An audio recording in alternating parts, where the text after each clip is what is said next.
6 years ago, I made a set of steel sci-fi body armor based off the work of Neil Blomkamp, writer and director of District 9, Elysium, and Chappie. Shortly after I posted the vest, Neil was kind enough to repost the armor on his own page. This was the first big boost for my online presence and pretty much laid the foundation for the rest of my projects. A year after that, he gave me the opportunity to do a little bit of work for him, and as a kind gesture, he sent me some cool stuff as well. A signed DVD copy of all the shorts from Oates Studios, and a custom-made patch for contributors. For the vest itself, I sewed the entire thing from scratch, and then mounted steel plate and added custom decals to it. This process was then the basis for most of my builds in the future.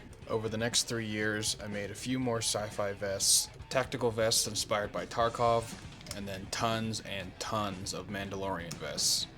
The steel plates were anywhere from 24 gauge up to 16 gauge steel, although I did experiment with some thicker steel, but it turned out to be too unrealistic and too heavy. Recently, as you can tell, I've done more fantasy and medieval based builds, but in the near future I'd like to do another sci-fi build, ideally for a short film, but that's going to take a ton of prep work and resources. Anyway, thanks for sticking around, and if you like this kind of stuff, you'll probably see more in the future.